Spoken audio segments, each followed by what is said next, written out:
Selamat datang di Jurnal Horor IDM Channel yang akan membawamu menyelami kisah-kisah kelam, penuh misteri, dan nyata terjadi di sekitar kita. Di sini, ketakutan bukan sekadar cerita, tapi pengalaman. Bersiaplah, karena kisah kali ini akan membawamu ke dalam teror mencekam di tengah hiruk-pikuk kota Jakarta. Di antara deretan gedung-gedung pencakar langit dan riuh kendaraan di kawasan Cawang, Jakarta Timur, berdiri sebuah bangunan tua yang tampak kontras dengan modernitas. Di sekitarnya, sebuah apartemen lawas yang dulunya sempat populer pada akhir era 90-an, namun kini berubah menjadi hunian yang dihindari banyak orang. Dinding luarnya kusam, tertutup lumut dan retakan kecil yang merambat seperti urat-urat mati. Besi balkon mulai berkarat dan kaca-kaca jendelanya buram, seolah enggan memantulkan cahaya matahari. Meski begitu, gedung itu masih berdiri kokoh, menantang waktu, dan menyimpan sesuatu yang tak kasat mata. Warga sekitar menyebutnya dengan berbagai nama: apartemen keramat, rumah bertingkat arwah, hingga yang paling populer, apartemen mati. Julukan-julukan itu bukan tanpa sebab. Meski beberapa unit di lantai bawah masih dihuni, suasana di dalam apartemen itu terasa aneh, sunyi yang tidak wajar, sepi yang tidak nyaman. Beberapa saksi mata mengaku sering melihat bayangan melintas di jendela lantai atas. Padahal menurut pihak pengelola, lantai tersebut sudah lama dikosongkan. Tepatnya lantai 9, lantai teratas yang kini tak memiliki penghuni satupun. Pengosongan itu bukan karena alasan struktural atau administratif, tapi karena sesuatu yang lebih gelap, sesuatu yang tak bisa dijelaskan hanya dengan akal sehat. Bertahun-tahun lalu, serangkaian kejadian aneh mulai terjadi. Awalnya kecil, seperti kerusakan listrik dan suara-suara aneh dari lorong kosong, tapi perlahan berubah menjadi tragedi. Penghuni yang mendadak hilang tanpa jejak, teriakan di malam hari, bahkan beberapa kematian yang dikabarkan terjadi tanpa sebab medis yang jelas. Sejak itu, lantai 9 ditutup. Pintu lift tidak lagi mengarah ke sana. Anak tangga menuju lantai itu dibiarkan gelap dan berdebu, seolah tempat itu sengaja dikunci dari dunia manusia. Tapi anehnya, sesekali lampu lorong lantai 9 terlihat menyala dari kejauhan. Seolah ada kehidupan di sana. Kadang terdengar langkah kaki, kadang terdengar suara tangisan lirih. Namun ketika staf pengelola naik untuk memeriksa, mereka tidak pernah menemukan siapapun. Bahkan lebih menyeramkan lagi, mereka menemukan jejak kaki kecil, basah, mengarah ke balkon unit yang dulunya ditempati seorang wanita muda yang mati secara tragis. Tidak ada penjelasan, dan pihak pengelola memilih bungkam. Namun bagi warga lama, misteri itu sudah menjadi bagian dari kehidupan sehari-hari. Mereka tahu satu hal dengan pasti: siapapun yang tinggal di sana, cepat atau lambat, akan terlibat dengan sesuatu yang tak terlihat. Rini, seorang wanita muda berusia 26 tahun, baru saja pindah ke Jakarta untuk memulai hidup baru setelah diterima bekerja di sebuah kantor desain interior ternama. Ia berasal dari Surabaya dan selama ini hanya mendengar tentang keras dan sibuknya ibu kota dari cerita orang lain. Setelah mencari-cari tempat tinggal yang terjangkau dan dekat dengan tempat kerjanya, ia akhirnya menemukan unit apartemen murah di daerah Cawang. Harganya jauh di bawah rata-rata, hanya separuh dari harga unit lain di kawasan yang sama. Tanpa pikir panjang, Rini langsung menyewa unit di lantai 8 apartemen tersebut. Ia menganggap ini adalah awal keberuntungannya.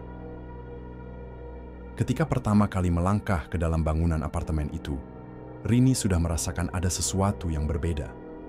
Suasana di lobi tampak suram, pencahayaannya redup meskipun hari sedang cerah. Resepsionisnya terlihat acuh tak acuh, dan penghuni lainnya tampak menghindari kontak mata. Namun Rini mencoba untuk tetap berpikir positif. Ia menghibur dirinya bahwa ini hanya masalah penyesuaian. Lagi pula, ia akan menghabiskan sebagian besar waktunya di kantor. Setelah proses administrasi selesai, seorang satpam paruhbaya membantunya membawa koper ke atas. Pria itu diam sepanjang perjalanan naik lift, hanya sesekali menatap Rini dari sudut mata. Ketika sampai di depan pintu unit lantai 8, pria itu berhenti sejenak. Ia menoleh dan berkata pelan, "Kalau malam-malam dengar suara dari atas, jangan pedulikan, ya Mbak." Rini mengernyit bingung, namun satpam itu langsung tersenyum kaku dan pamit. Ucapan itu mengendap dalam benaknya, meskipun ia berusaha mengabaikannya. Unit yang disewa Rini sebenarnya cukup nyaman, terdiri dari satu kamar, ruang tamu kecil, dan dapur sederhana. Tapi ada satu hal yang mengganggunya. Langit-langit di atas tempat tidurnya terlihat sedikit retak, dan kadang terdengar bunyi krak, seolah ada sesuatu yang menginjak lantai di atasnya. Ia berpikir mungkin unit di lantai 9 sedang direnovasi. Tapi saat bertanya ke pengelola, mereka hanya menjawab singkat, lantai 9 sudah lama tidak digunakan. Jawaban itu membuat bulu kuduknya meremang. Lalu, suara langkah itu berasal dari mana? Malam pertama di unit barunya berjalan tidak seperti yang Rini harapkan. Setelah menata barang-barangnya dan mandi air hangat, ia mencoba beristirahat lebih awal. Pukul 10 malam, kota Jakarta di luar jendela masih ramai, dengan suara klakson, sirin, dan percakapan orang-orang dari kejauhan. Tapi di dalam apartemen, suasananya sangat berbeda, senyap dan terasa seperti ruang hampa. Rini merebahkan diri di ranjang, mematikan lampu, dan menutup matanya. Namun belum 1 jam ia tertidur, suara aneh mulai terdengar dari atas langit-langit. Awalnya, hanya seperti bunyi kecil, seperti gesekan pelan antara sesuatu dengan permukaan kayu. Tapi semakin lama, suaranya berubah menjadi langkah kaki, jelas dan teratur. Tok, tok, tok. Seperti seseorang sedang berjalan mondar-mandir tepat di matanya. Langkah itu kadang berhenti sejenak lalu berlanjut seolah-olah sosok tak terlihat itu sedang mengawasi, lalu berjalan menjauh, dan kembali lagi. Rini membuka mata dan menatap ke langit-langit dengan napas yang mulai memburu. Ia mencoba menenangkan diri, berpikir itu hanyalah tetangga di lantai atas yang belum tidur. Tapi detik berikutnya, langkah orang itu terdengar seperti melompat kecil, lalu diam. Rini duduk di atas ranjang, bingung dan gelisah. Ia membuka ponselnya, melihat jam digital di layar, pukul 02.13 dini hari. Suara dari atas terus terdengar, dan kali ini disertai bunyi seperti sesuatu yang diseret. Suaranya dalam dan berat, seperti furnitur tua yang digeser perlahan di lantai. Ia bangkit dan menempelkan telinga ke langit-langit. Tidak ada suara televisi, tidak ada suara manusia. Hanya langkah dan seretan, dan entah kenapa, terdengar pula suara samar, seperti isakan tangis perempuan. Pelan, tertahan, tapi sangat nyata. Ketika fajar menyingsing, Rini turun ke bawah dan menghampiri pos satpam untuk menanyakan siapa penghuni unit di atasnya. Pria paruh baya yang semalam membantunya langsung terdiam. Begitu mendengar pertanyaan itu, ia menatap Rini lama, lalu menghembuskan napas berat. "Mbak, saya sudah bilang, jangan pedulikan suara dari atas. Lantai 9 sudah lama dikosongkan. Gak ada orang di sana," katanya dengan suara pelan dan sorot mata yang penuh kekhawatiran. Rini terpaku, tubuhnya merinding seketika. Ia ingin bertanya lebih jauh, tapi satpam itu hanya berdiri dan perlahan berjalan masuk ke ruang pos, meninggalkannya dalam kebingungan dan ketakutan yang mulai merambat pelan ke dalam pikirannya. Sejak malam itu, Rini mulai merasa ada sesuatu yang berubah dalam dirinya. Ia menjadi mudah gelisah, sering kehilangan fokus di tempat kerja, dan beberapa kali merasa seperti ada yang mengikutinya, meskipun ia berada di ruangan tertutup. Matanya semakin sayu karena kurang tidur. Setiap malam, ia dihantui oleh suara-suara dari atas unitnya, langkah kaki, seretan benda, bahkan bisikan samar yang terdengar seperti seseorang yang menggumam doa dalam bahasa yang tak ia pahami. Tapi yang paling membuatnya tertekan adalah suara tangisan lirih itu, suara seorang perempuan yang terdengar begitu sedih, begitu menyayat, dan entah kenapa terasa sangat dekat, seolah berasal dari dalam kamarnya sendiri. Rini sempat berpikir untuk merekam suara-suara itu dengan ponselnya. Tapi setiap kali ia membuka aplikasi perekam, semua suara aneh itu mendadak berhenti. Begitu ia mematikan perekam, suara-suara itu kembali hadir, seolah makhluk yang tinggal di lantai 9 tahu kapan sedang diperhatikan. Malam demi malam, tidur Rini hanya berlangsung 1 atau 2 jam. Bahkan dalam tidur singkatnya, ia mulai mengalami mimpi yang sama, secara berulang. Mimpi tentang seorang perempuan berbaju putih panjang berdiri di lorong gelap, menatapnya tanpa ekspresi. Wajahnya pucat, rambutnya panjang, menutupi sebagian wajah, dan matanya kosong. Yang membuat Rini semakin takut, perempuan itu tidak hanya muncul dalam mimpi. Kadang, sosok yang sama muncul dalam refleksi cermin kamar mandi, berdiri di belakangnya, sekilas sebelum menghilang.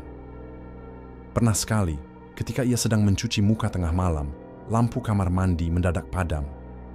Dalam gelap, ia merasa ada tangan dingin yang menyentuh bahunya. Ia terkejut dan berbalik, tapi tidak ada siapa-siapa. Namun, yang paling menakutkan adalah ketika ia menemukan bekas tangan basah di cermin, seolah seseorang berdiri di situ sambil menatapnya dalam kegelapan. Perasaan tidak nyaman mulai berubah menjadi ketakutan nyata. Setiap sudut unitnya mulai terasa asing, dingin, dan penuh tekanan. Rini merasa apartemennya bukan lagi tempat tinggal, melainkan sebuah jebakan.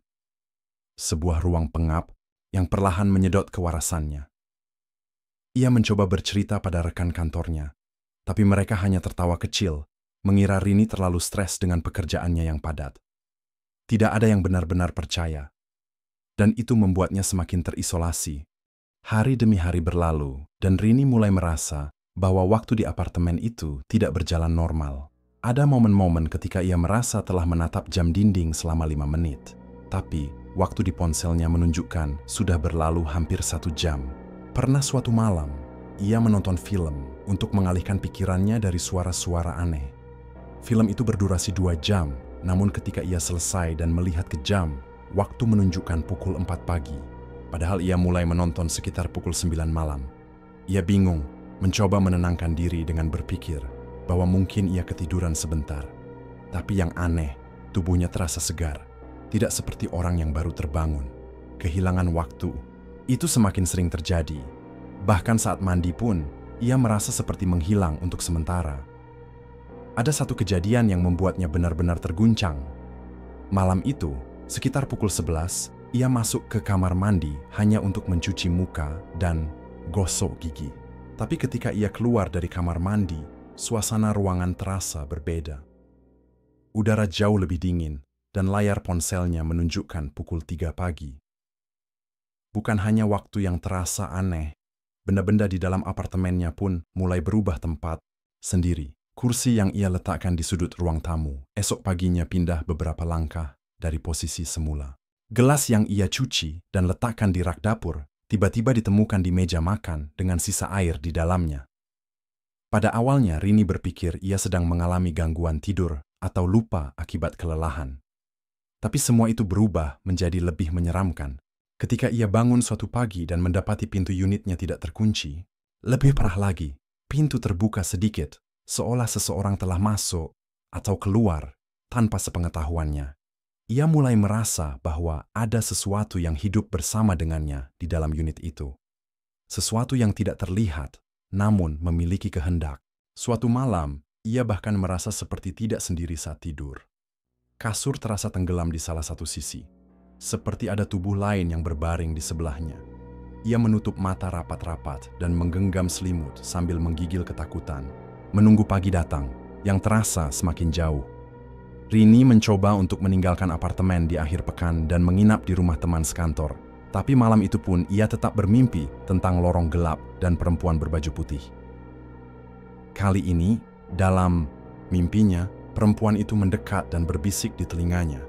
"Kamu sudah naik ke lantai 8. Tinggal 1 lantai lagi." Bisikan itu membuatnya terbangun dengan napas terengah-engah dan jantung berdebar hebat. Tak peduli di mana ia berada, mimpi dan teror itu tetap mengikutinya. Seolah ada sesuatu dari apartemen itu yang sudah menempel di dirinya dan tidak akan melepaskannya dengan mudah. Hari Senin pagi, dengan mata yang sembab dan wajah pucat karena tak tidur semalaman, Rini memutuskan untuk melakukan sesuatu yang sebelumnya tidak ia berani lakukan. Ia ingin mencari tahu tentang lantai 9. Hati kecilnya menjerit, memintanya untuk tidak ikut campur lebih jauh, tapi rasa penasaran dan rasa takut yang menumpuk membuatnya nekat. Siang itu, saat jam istirahat kerja, Rini kembali ke apartemennya dengan dalih mengambil berkas yang tertinggal. Tapi sebenarnya, ia ingin memastikan sendiri, benarkah lantai 9 benar-benar kosong? Lift apartemen terasa lebih lambat dari biasanya, dan lampu di dalamnya berkedip-kedip samar. Setiap detik terasa menyesakkan dada. Rini memencet tombol Shis 9 dengan jari yang gemetar. Tapi anehnya, tombol itu tidak menyala, seperti tidak berfungsi. Ia coba lagi, tetap tidak bisa. Bahkan suara mesin lift mendadak terdiam sejenak sebelum akhirnya lift malah langsung menuju lantai 8, tempat unitnya berada. Ketika pintu terbuka, ruangan depan unitnya tampak gelap, padahal siang hari dan biasanya terang oleh cahaya matahari. Rini merasa seperti ditolak. Seolah lantai 9 memang tidak ingin ia datangi, tapi rasa takut justru berubah jadi obsesi. Malam itu, ia menyusun rencana lebih gila. Ia akan naik tangga darurat ke lantai 9. Sekitar pukul 11 malam, Rini mengenakan jaket dan mengambil senter kecil dari laci dapur. Ia berjalan pelan ke lorong dan menuju pintu tangga darurat yang terletak di ujung koridor. Pintu itu sudah berkarat dan berderit keras saat dibuka, menimbulkan gema yang terasa panjang dan mengganggu. Suasana di dalam tangga darurat jauh berbeda. Lampunya redup, dindingnya lembab dan mengelupas, dan udara di dalamnya terasa berat, seperti ruangan yang telah lama tak tersentuh manusia. Setiap anak tangga yang ia lewati terasa seperti beban di pundaknya. Tangga menuju lantai 9 hanya satu tingkat di atas tempat tinggalnya, tapi entah kenapa, langkahnya terasa berat dan waktu seolah melambat. Saat ia tiba di depan pintu lantai 9, napasnya tercekat. Pintu itu tidak terkunci, tapi lebih dari itu, pintu itu sedikit terbuka, seperti sudah ada yang menunggu di dalam. Dengan jantung berdetak tak beraturan dan keringat dingin membasahi pelipisnya, Rini mendorong pintu lantai 9 perlahan. Engselnya berderit lirih, memekakkan, telinga dalam kesunyian yang mencekam. Begitu pintu terbuka penuh, pemandangan di depannya membuat langkahnya terhenti seketika. Koridor lantai 9 gelap total, hanya diterangi cahaya samar dari lampu tangga darurat yang masih menyala di belakangnya. Aroma anyir dan lembab langsung menusuk hidung. Bau khas ruangan yang lama tidak dihuni, tapi ada sesuatu yang lebih dari itu, bau yang membuat perut mual, seperti daging busuk bercampur tanah basah. Rini menyalakan senter dan mulai melangkah masuk. Lorong di lantai 9 ini persis seperti di lantai-lantai lain, tapi nuansanya jauh berbeda. Dindingnya penuh noda hitam yang menjalar seperti jamur, dan karpetnya, yang dulu mungkin merah tua, kini hampir hitam, becek, dan lengket saat diinjak. Ia melangkah pelan, menyorotkan cahaya ke sekeliling. Semua pintu unit tertutup rapat, namun banyak di antaranya memiliki tanda bekas cakaran. Seperti seseorang atau sesuatu pernah mencoba keluar dengan putus asa. Salah satu pintu bahkan menggantung miring, dan dari sela-celahnya keluar bau menyengat yang membuat mata Rini berair. Lalu terdengar suara. Bukan suara langkah atau bisikan, tapi gumaman. Lirih dari kejauhan. Seperti seseorang sedang mengucap sesuatu berulang-ulang dalam nada monoton. Rini menahan napas. Senter di tangannya mulai bergetar. Ia mencoba menyusuri sumber suara perlahan, menyusuri koridor yang terasa semakin panjang dan gelap. Tapi yang membuatnya benar-benar ingin kabur adalah ketika senter itu menyorot jejak kaki basah di lantai karpet. Jejak itu muncul entah dari mana, dan dia mengarah ke salah satu unit di ujung koridor. Lebih mengerikan lagi, jejak itu masih basah, seolah baru saja ditinggalkan oleh seseorang yang tak terlihat. Dengan langkah tertahan, Rini mengikuti jejak itu.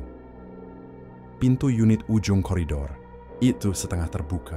Gumaman tadi semakin jelas terdengar. Suara seorang perempuan, pelan, terputus-putus, menyebutkan sesuatu yang membuat bulu kuduknya berdiri. 8, 9, 8, 9. Dia sudah datang, dia sudah datang. Senter Rini tiba-tiba berkedip, dan dalam sepersekian detik sebelum padam, ia melihat sepasang mata. Mengintip dari balik celah pintu, mata yang kosong, putih seluruhnya, menatap lurus ke arahnya. Rini mundur spontan, hampir terjatuh ketika kedua matanya bertemu dengan pandangan kosong dari sosok misterius di balik pintu itu. Tapi sebelum ia sempat bereaksi lebih jauh, senter di tangannya padam total. Gelap. Sunyi. Lalu, tiba-tiba lorong itu terasa sangat berbeda. Udara yang tadinya hanya pengap kini berubah menjadi dingin menggigit, seolah ia berada di dalam ruang, bawah tanah yang lembab dan tertutup rapat.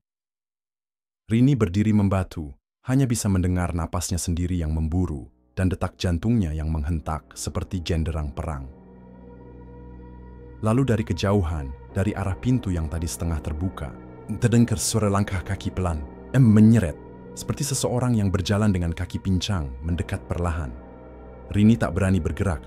Dalam kegelapan total itu, imajinasinya mulai memainkan peran paling kejam, membayangkan sosok perempuan dengan rambut panjang menutupi wajah, kuku-kuku panjang yang menyeret di dinding, dan mata putih itu yang terus menatap, bahkan dalam kegelapan. Nafasnya tercekat saat suara langkah itu berhenti, hanya beberapa meter di depannya. Tiba-tiba, ada hembusan udara dingin tepat di wajahnya, seperti seseorang menghela napas panjang ke arahnya. Lalu sebuah bisikan mengalun, sangat dekat, nyaris tepat di telinganya. "Kamu sudah terlalu jauh. Sekarang, kamu tidak bisa pulang." Rini menjerit dan berlari membabi buta ke arah pintu tangga darurat. Ia menabrak dinding, hampir tersungkur, tapi terus memaksa tubuhnya untuk bergerak. Dalam gelap, ia meraba dinding, mencari pegangan, dan akhirnya menembus gagang pintu tangga. Ia membukanya dengan paksa. Pintu terbuka dengan suara dentuman keras yang menggema. Tapi begitu ia menoleh sekilas ke belakang, ia melihat sesosok bayangan hitam panjang merayap di lorong lantai 9, mendekat cepat seperti kabut tebal yang hidup dan lapar. Dengan tubuh gemetar dan napas tak beraturan, Rini menuruni tangga, 2 anak tangga sekaligus, hampir tergelincir karena panik. Ia tak peduli lagi dengan suara derak tangga atau bayangan yang terasa mengikuti dari belakang. Yang ada di pikirannya hanya satu, keluar. Keluar dari lantai 9 secepat mungkin. Namun saat ia tiba di lantai 8 dan mendorong pintu keluar, ia mendapati sesuatu yang membuat darahnya seperti berhenti mengalir. Koridornya berubah, bukan lagi lantai 8 seperti biasanya. Dinding-dindingnya hitam dan penuh coretan merah. Lampu-lampu padam, dan di tengah lorong, berdiri, sosok perempuan berbaju putih. Wajahnya pucat dengan senyum tipis yang memuakan, seperti sedang menanti kedatangannya sejak lama.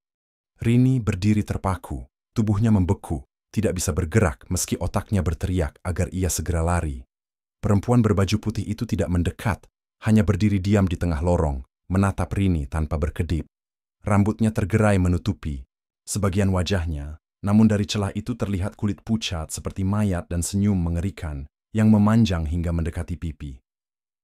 Waktu seakan berhenti, suara apapun lenyap. Yang terdengar hanya detak jantung Rini yang menghantam dadanya seperti palu godam. Ketika akhirnya ia bisa menggerakkan tubuhnya, Rini langsung memutar arah, berusaha kembali ke tangga.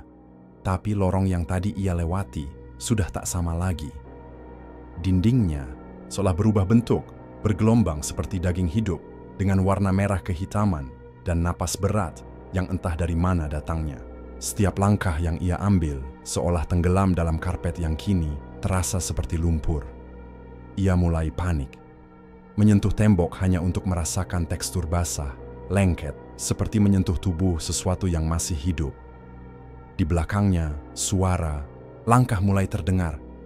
Bukan hanya satu, tapi banyak.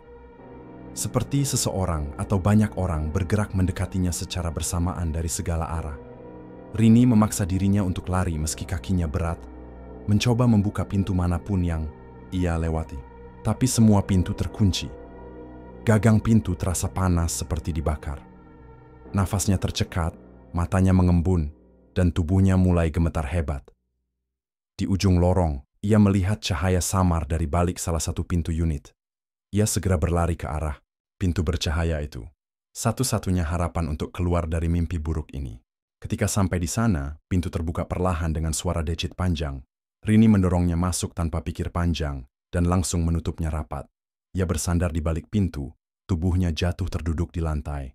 Tapi saat ia menoleh ke dalam ruangan, seluruh darahnya terasa membeku. Ruangan itu adalah unit apartemennya sendiri, tapi tidak seperti saat ia tinggalkan.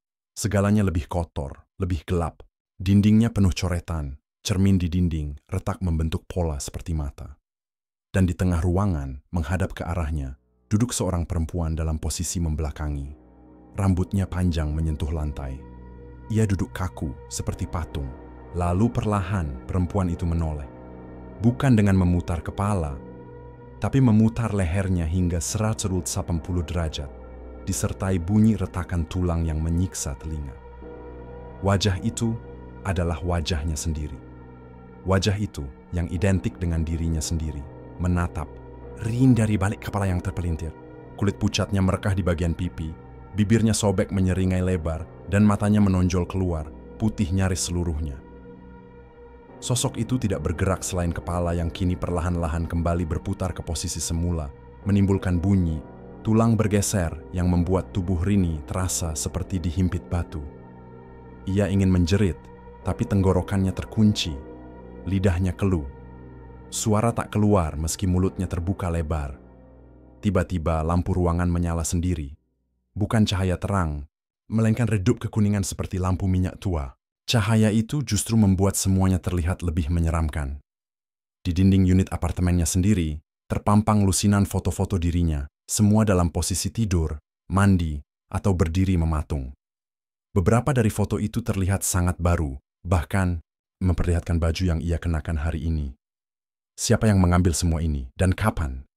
Rini mulai merasakan sensasi tak nyata. Ia menggigit bibirnya, mencoba memastikan ini mimpi. Tapi rasa sakitnya nyata. Darah mengalir dari sudut bibir. Ia beringsut perlahan menjauh dari sosok duduk itu. Tapi ruangan tampak semakin sempit. Dinding seperti bergerak mendekat, menyatu, menekannya dari segala arah. Lalu terdengar suara lirih, namun sangat dekat, seolah dibisikkan langsung di dalam kepalanya. Kau sudah melihat terlalu banyak. Sekarang kau harus tinggal di sini. Seketika semua cahaya padam, gelap gulita. Ruangan menjadi sunyi seperti kuburan. Rini meraba sekeliling, merangkak dalam gelap, mencoba menemukan pintu keluar. Tapi yang ia sentuh justru dinding dingin di segala sisi. Tidak ada gagang pintu, tidak ada jendela. Ruangan itu seolah telah menelannya hidup-hidup. Ia mulai menangis, isakannya menggema, menyatu dengan suara napas dari entitas yang belum pergi. Lalu, dari sudut ruangan, terdengar bunyi langkah kaki kecil, diseret, semakin dekat. Rini mendongak perlahan dan samar-samar dalam gelap. Terlihat anak kecil berbaju lusuh dengan mata hitam pekat menatap ke arahnya. Bocah itu mengangkat tangannya yang penuh luka dan menunjuk ke arah Rini, lalu berkata dengan suara parau yang seperti berasal dari perut bumi. Kamu adalah kita yang berikutnya. Rini merangkak mundur dengan napas tersengal, punggungnya membentur. Dinding yang kini dingin seperti es. Anak kecil itu tidak bergerak, hanya berdiri menatapnya, namun aura yang terpancar darinya begitu menyesakkan. Matanya, dua lubang hitam kelam tanpa kilau kehidupan, terus mengawasi setiap gerakan Rini, seolah melihat langsung ke dalam jiwanya. Suara anak itu masih terngiang di telinganya, membuat tubuh Rini gemetar hebat. Kamu adalah kita yang berikutnya. Sebuah kalimat yang seperti kutukan, menandakan bahwa Rini telah melewati batas yang tidak seharusnya ia lewati. Tiba-tiba ruangan kembali berubah. Lantai yang tadinya keras kini terasa empuk dan basah. Rini melirik ke bawah, tangannya menyentuh sesuatu yang lembek. Ketika ia menyorotkan senter ponsel, yang entah bagaimana kembali menyala, ia tersentak ngeri. Lantai itu bukan lantai, tapi tumpukan tangan manusia, saling bertumpuk, menggeliat pelan seperti makhluk hidup. Sebagian tangan tampak masih berdarah, sebagian lainnya sudah membusuk, dan beberapa bahkan mencoba meraih tubuhnya. Rini melompat berdiri, menjerit, dan berlari ke arah tembok terdekat, memukul-mukulnya dengan kepanikan luar biasa. Ia berteriak memanggil nama Tuhan, berharap ada kekuatan yang membebaskannya dari mimpi buruk ini. Tapi yang menjawab hanyalah tawa lirih, bukan dari satu suara, melainkan dari banyak, puluhan, atau bahkan ratusan. Tawa yang nyaring, menyakitkan, setelinga terdengar seperti tangisan yang dipaksakan. Rini berputar mencari sumbernya, hanya untuk mendapati cermin besar berdiri di tengah ruangan, yang sebelumnya tidak ada. Cermin itu memantulkan bayangan dirinya, tapi bukan dirinya yang sekarang. Bayangan itu berdiri kaku, mengenakan baju putih seperti pasien rumah sakit jiwa, rambut acak-acakan, dan wajah pucat penuh luka. Bayangan itu menatapnya, lalu tersenyum, dan mengangkat tangannya, gerakan yang tidak Rini lakukan. Perlahan, bayangan itu mendekat dari dalam cermin, langkahnya seperti mencakar permukaan kaca. Rini berteriak dan menoleh untuk kabur, namun ruangan di belakangnya telah berubah menjadi koridor sempit dengan dinding bercermin di kedua sisinya. Setiap langkah yang ia ambil, pantulan dirinya semakin rusak, berubah bentuk. Ada yang tanpa mata, ada yang menangis darah, bahkan ada yang tersenyum sambil menggigit lidahnya sendiri. Koridor ini seakan tidak berujung, dan tiap pantulan mengintai, seperti hendak keluar dari balik kaca. Rini kini sadar, ia tidak lagi berada di dunia nyata. Ia telah masuk ke ruang antara, dimensi penuh arwah yang tersesat, di mana batas waktu dan ruang sudah tak berlaku. Dan yang lebih mengerikan lagi, perlahan ia mulai merasa lupa. Siapa dirinya? Namanya, usianya. Bahkan kenangan terakhir sebelum naik ke lantai 9. Semua mulai memudar, digantikan oleh bisikan yang menghasutnya untuk tinggal selamanya. Dengan langkah goyah dan napas tersengal, Rini mencoba tetap berjalan di lorong bercermin yang seperti tak berujung itu. Suara bisikan kini lebih dekat, lebih jelas, menyebut namanya, membujuk, merayu, bahkan mengancam. Rini, tinggal di sini saja, dunia luar sudah melupakanmu. Bisik suara yang terdengar seperti suaranya sendiri, tapi lebih dalam dan parau, seolah keluar dari kerongkongan yang dipenuhi tanah basah. Setiap kali ia memalingkan wajah ke arah cermin, bayangan dirinya berubah lebih menyeramkan. Wajahnya tampak membusuk, mata membesar tak proporsional, dan kulitnya pecah seperti tanah kering.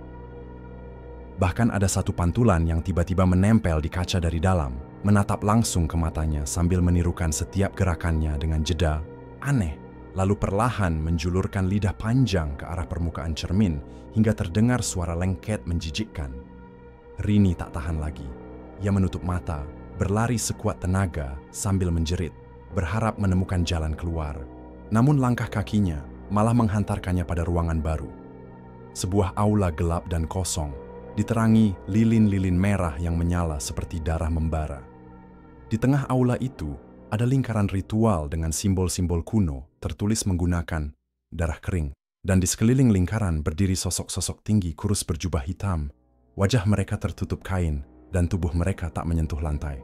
Salah satu sosok itu mendekat. Dari celah kain penutup wajahnya, terlihat gigi-gigi. Hitam tajam dan darah menetes dari sela-selanya. Ia mengangkat lengan kurusnya dan menunjuk ke arah tengah lingkaran. Rini menoleh, dan di sana, ia melihat tubuhnya sendiri terbaring tak bergerak, dengan mata terbuka menatap langit-langit. Napasnya tercekat. Apakah ia sedang melihat tubuh fisiknya sendiri? Apakah ini pertanda bahwa dirinya telah mati? Rini mendekat perlahan, mencoba menyentuh tubuh yang terbaring itu. Tapi, setiap langkah yang ia ambil, suasana di sekitarnya makin kacau. Lilin mulai berkedip cepat, udara terasa lebih tebal, dan lantai aula bergetar seperti sedang dilanda gempa. Sosok berjubah mulai melolong, bukan dengan suara manusia, tapi seperti serigala lapar yang digorok, jeritan yang menusuk telinga. Rini menjerit balik, berusaha menentang kekuatan yang memenjarakannya. Dalam keputusasaan, ia memejamkan mata dan berteriak sekuat tenaga. "Aku bukan milik kalian, aku tidak akan tinggal di sini." Suaranya menggema, terdengar seperti dua suara bersamaan. Suaranya sendiri dan suara lain yang lebih dalam. Mungkin suara batinnya yang selama ini ditekan. Aura ruang itu mulai bergetar lebih kuat. Lilin satu persatu padam, dan lingkaran darah mulai meleleh, membentuk genangan yang menyerupai wajah-wajah menjerit. Saat semuanya hampir lenyap dalam kegelapan total, terdengar satu suara, tenang tapi Runustefutan, seperti dari tempat yang sangat jauh. "Bangun, Rini, kalau kau masih ingin hidup lawan mereka." Suara itu bukan sekadar gema kosong. Ada kehangatan dalam nada tenangnya, seperti bisikan seseorang yang sangat ia kenal. Perlahan, Rini membuka matanya. Aula dengan lingkaran darah itu masih ada, tapi getarannya mulai melemah. Sosok-sosok berjubah itu tak lagi melayang, tubuh mereka mulai goyah, seperti kehilangan kekuatan. Nafas Rini terengah, namun di tengah kekacauan, ia merasa ada celah. Sebuah jalan keluar yang samar mulai terbuka di pikirannya. Dia memejamkan mata lagi, mencoba mengingat sesuatu, apapun. Lalu tiba-tiba, kenangan itu muncul seperti kilatan petir di langit gelap. Wajah ibunya. Suara lembut dari panggilan video terakhir sebelum ia pindah ke apartemen. Ibunya berpesan, "Kalau kamu merasa takut, ingat ya, Allah Selalu jagain kamu. Baca ayat kursi nak. Jangan pernah lepas zikir. Suara itu begitu nyata, menembus lapisan tipis antara dimensi dunia dan akhirat. Air mata mengalir di pipi Rini. Dengan suara bergetar, ia mulai membaca, pelan, ragu, namun semakin lama semakin mantap. Allahu la ilaha illa huwa al-hayyul qayyum. Seketika, suasana aula bergemuruh. Sosok-sosok berjubah melolong keras, sebagian terbakar api tak terlihat. Simbol-simbol darah di lantai mulai menguap, dan cahaya putih muncul dari langit-langit gelap aula, menyilaukan dan murni. Lingkaran gaib itu pecah, mengirimkan gelombang energi yang mendorong Rini jatuh ke belakang. Tubuhnya terguling. Saat membuka mata, ia tidak lagi berada di aula. Ia kini berada di koridor apartemen, koridor asli, dengan cahaya lampu neon yang berkedip pelan. Nafasnya masih memburu, dinding tidak lagi berdarah, tidak ada cermin, tidak ada sosok berjubah, tapi suasana tetap sunyi, terlalu sunyi. Dunia tampak nyata, tapi belum sepenuhnya aman. Ia mencoba berdiri, kakinya gemetar, lantai terasa dingin seperti es. Ia menyentuh dadanya, jantungnya masih berdetak. Ia masih hidup. Tapi belum ada orang lain. Tidak ada suara penghuni apartemen lain.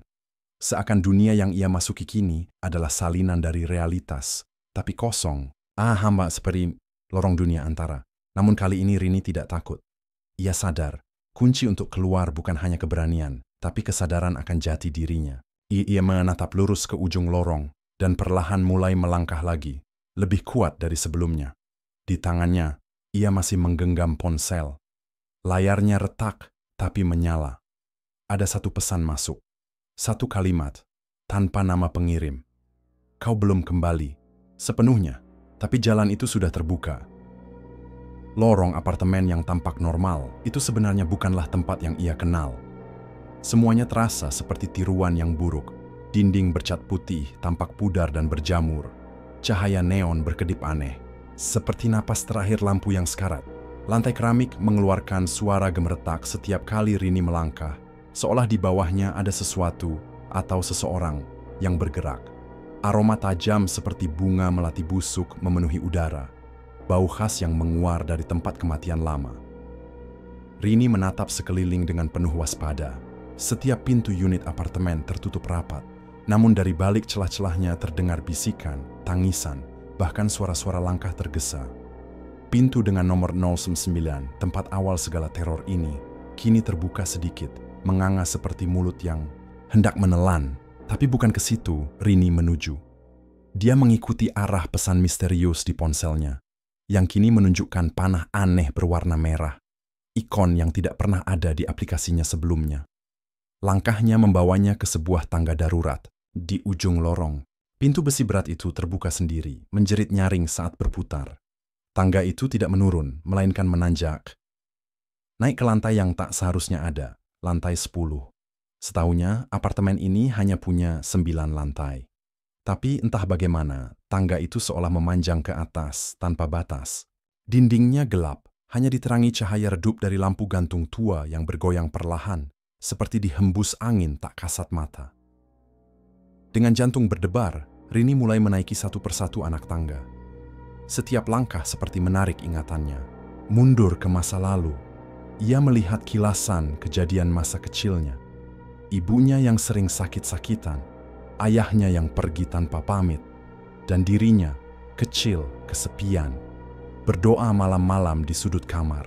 Semua itu menyeruak kembali, membentuk kabut emosi yang menyelimuti pikirannya. Mungkin inilah ujian terakhir, melawan masa lalu yang belum diselesaikan. Ketika ia mencapai tangga terakhir, Rini mendapati dirinya berdiri di depan sebuah pintu kayu tua, berbeda dari semua pintu apartemen lainnya. Tidak ada nomor, tidak ada lubang kunci, hanya ukiran aneh berbentuk lingkaran dengan mata di tengahnya. Ia menempelkan tangannya ke pintu itu, dan pintu terbuka perlahan dengan suara derit menyayat. Di baliknya, tampak cahaya terang menyilaukan, bukan seperti lampu, tapi cahaya murni yang menghangatkan dada dan membuat bulu kuduk berdiri. Namun sebelum ia melangkah masuk, sebuah tangan kurus mencengkeram pergelangan kakinya dari anak tangga di bawah. Rini menoleh. Di sana, bayangannya sendiri yang busuk dan rusak berusaha menariknya turun kembali. Matanya merah membara, mulutnya berteriak tanpa suara. Seluruh tangga mulai bergetar hebat, dan bisikan-bisikan dari lorong bawah kembali terdengar.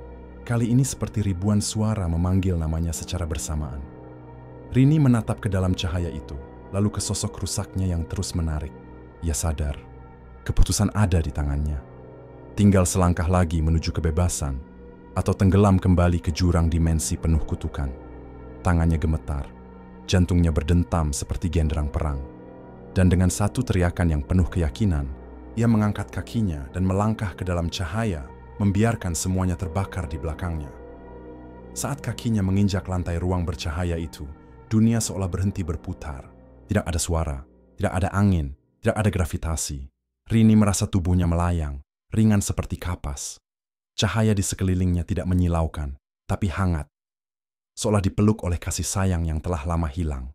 Di hadapannya terbentang ruang luas tanpa batas. Langit berwarna putih, susu, dan tanah yang memantulkan kenangan.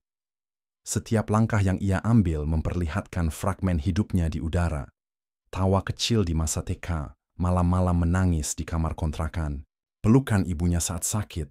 Ia berjalan perlahan, menyusuri dunia yang bukan dunia ini, tempat di mana waktu dan ruang tidak lagi berperan. Tiba-tiba, di tengah kehampaan itu, muncullah sosok, seorang wanita tua dengan rambut panjang terurai, berpakaian batik pudar, duduk di kursi kayu usang sambil tersenyum. Matanya menatap Rini dengan kelembutan yang menusuk batin. "Akhirnya kamu sampai juga, nak," ucapnya. Suaranya seperti gema kenangan, menenangkan namun misterius. Siapa ibu?" tanya Rini dengan suara tercekat. Wanita itu tidak langsung menjawab. Ia menunjuk ke arah tanah di sampingnya, tempat sebuah foto lama tertanam seperti batu nisan. Rini menatapnya dan hatinya sekian berhenti, berdetak. Itu adalah foto ibunya, tapi lebih muda. Dan berdiri di samping ibunya adalah dirinya masih kecil, namun bayangannya terhapus, seperti roh yang belum selesai ditulis takdirnya. "Saya adalah penjaga antara," jawab wanita itu akhirnya. "Tempat ini adalah persimpangan antara dunia dan kematian. Kau telah melewati banyak rintangan, tapi luka hatimu yang terdalam belum sembuh. Itulah yang membuat roh jahat dari bangunan itu bisa menjangkau dan menjebakmu." Rini terdiam.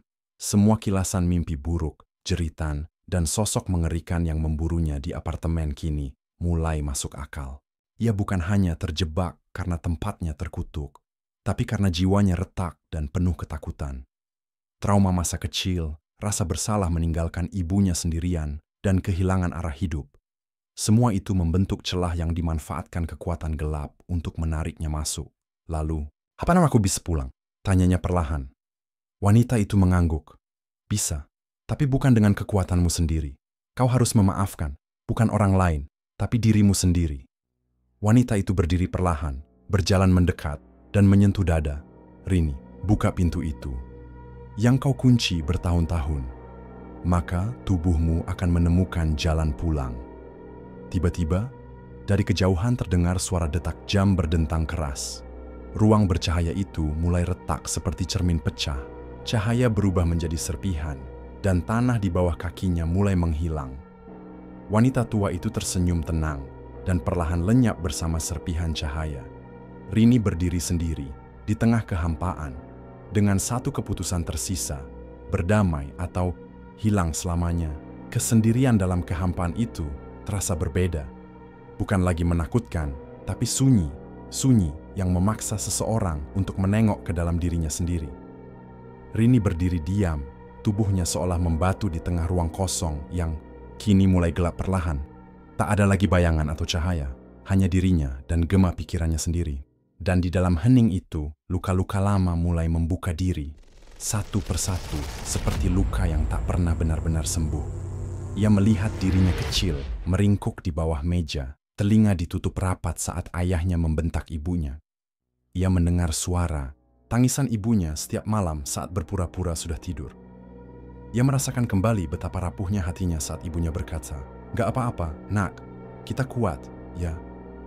Tapi nyatanya, Rini tumbuh dengan luka. Ia tumbuh dengan perasaan bersalah karena tidak bisa membahagiakan ibunya. karena memilih pergi merantau dan meninggalkan wanita yang telah berkorban segalanya demi dirinya. Air matanya mengalir deras, dan untuk pertama kalinya dalam waktu yang sangat lama, Rini membiarkan dirinya menangis sepenuhnya. Menangis bukan karena takut hantu, bukan karena terjebak dalam dunia gaib, tapi karena ia telah menyiksa dirinya sendiri terlalu lama. Rasa bersalah, trauma, kecewa pada hidup, semuanya menumpuk menjadi kabut hitam dalam jiwanya. Dan kini ia berdiri di ambang, memilih untuk membuang semua itu, atau tenggelam bersama. "Aku minta maaf, Bu," bisiknya, suaranya parau. "Maaf, karena nggak pernah bilang aku sayang. Maaf karena aku pergi. Maaf karena aku nggak kuat." Di saat itu, sebuah cahaya kecil menyala di depan Rini. Kecil, seperti kunang-kunang. Tapi perlahan, cahaya itu tumbuh, mengembang menjadi sosok samar. Sosok ibunya. Tidak seperti hantu menyeramkan yang selama ini menghantui lorong-lorong apartemen. Tapi sosok bercahaya, tersenyum lembut, penuh kasih. Ibu menatap Rini dan membisikkan sesuatu tanpa suara. Tapi Rini bisa merasakannya di dalam hatinya. Pesan itu sederhana, namun menyembuhkan. "Kamu sudah cukup, Nak. Sekarang pulanglah." Cahaya di sekeliling mulai kembali, meresap ke dalam tubuh Rini, menghangatkan jiwanya. Luka-luka batinnya perlahan menutup, bukan karena dilupakan, tapi karena dimaafkan. Rini memejamkan mata, merasakan damai yang belum pernah ia rasakan sebelumnya. Dan saat ia membuka mata kembali, ia berada di tempat tidur apartemennya. Napaknya memburu, tubuhnya berkeringat, namun ia hidup. Ponselnya menyala, menunjukkan waktu pukul 3:33 dini hari. Jendela terbuka sedikit, dan suara azan subuh terdengar samar dari kejauhan. Dunia nyata telah menyambutnya kembali. Namun, masih ada satu pertanyaan menggantung. Apakah semuanya benar-benar berakhir? Meski tubuhnya telah kembali ke tempat tidur di apartemen, sesuatu dalam diri Rini tidak lagi sama. Napasnya masih berat, keringat dingin membasahi leher dan punggungnya. Dan dadanya terasa seolah baru dilepaskan dari lilitan rantai yang tak terlihat.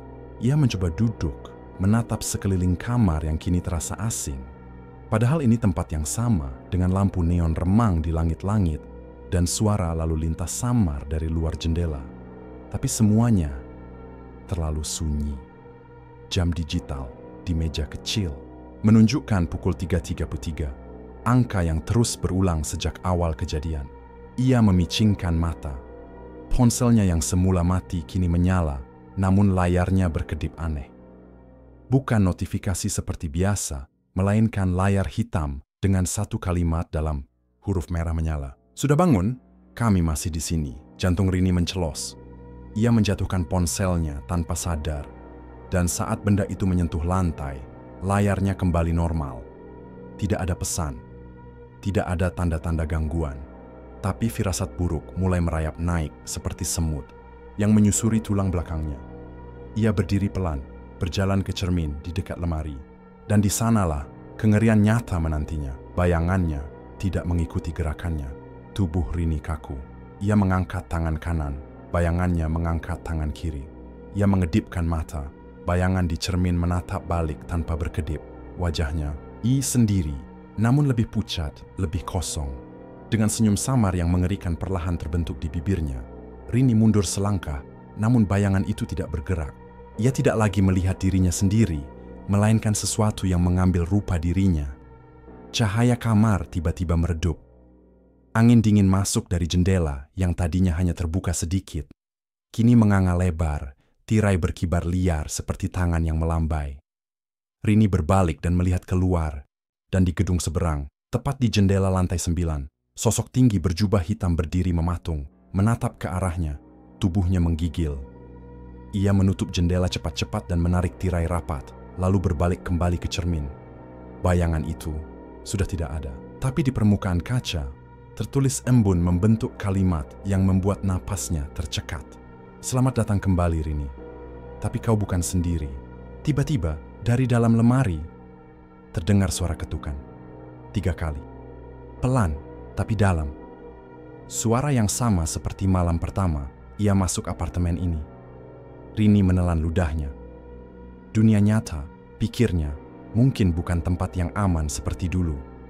Karena sekali kau menyentuh dunia gaib, kau takkan pernah benar-benar kembali. Pagi itu, matahari tetap terbit seperti biasa.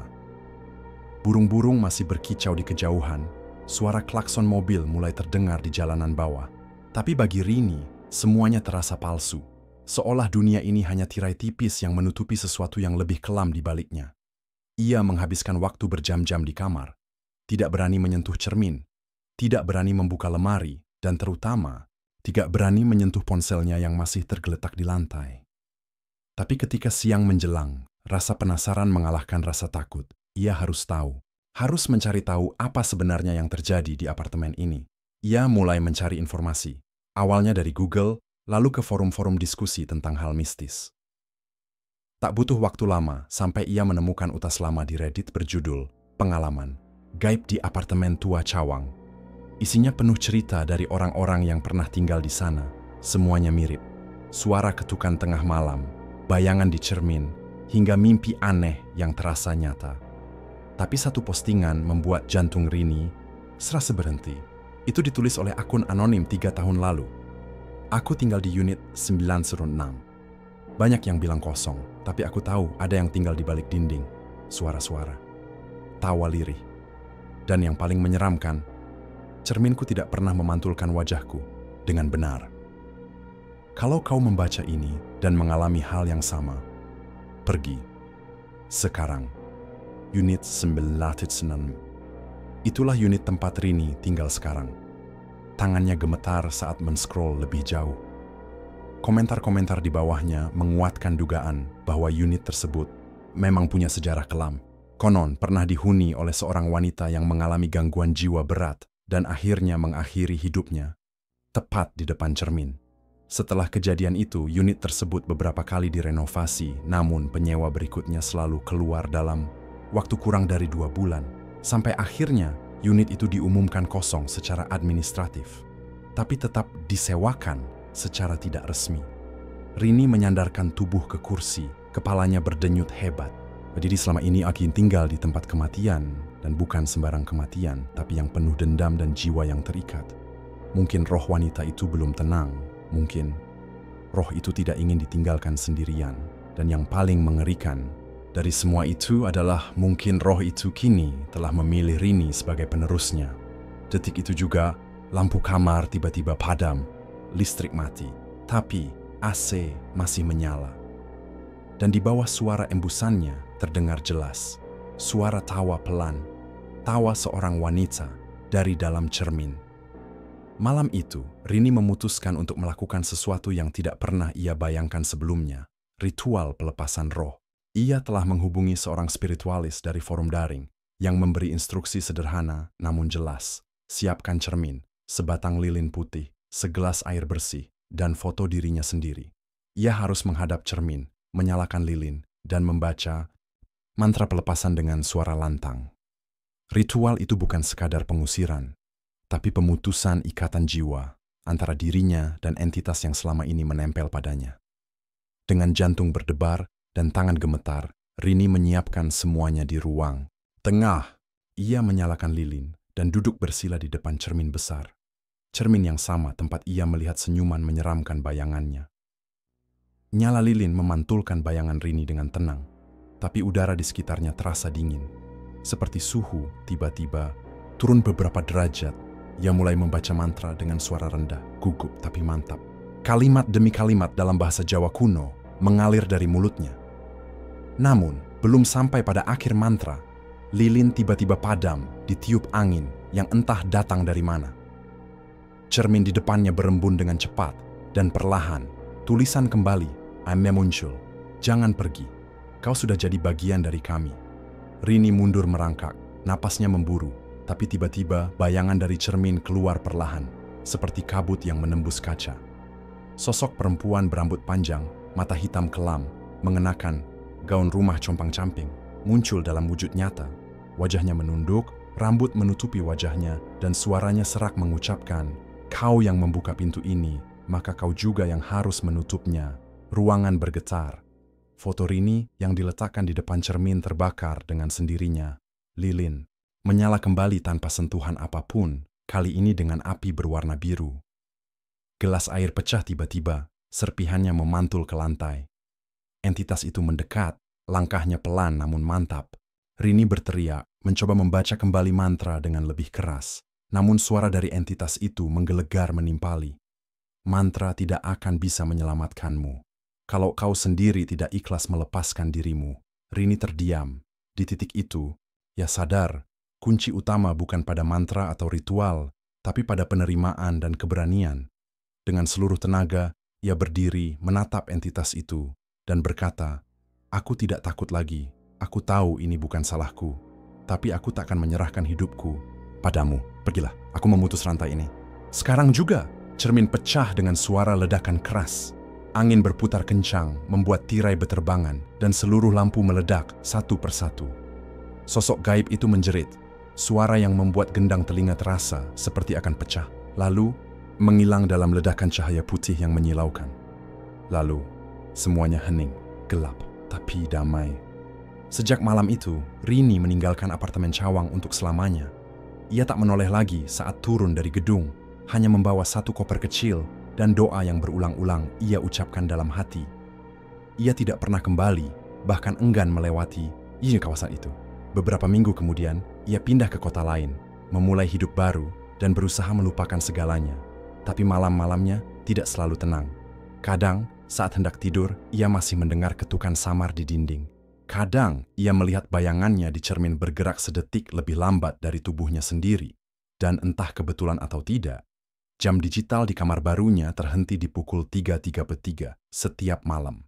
Tepat seperti malam saat semuanya dimulai. Karena, wastahas dunia gaib, sekali kau membuka pintu, tidak ada jaminan bahwa ia akan tertutup sepenuhnya.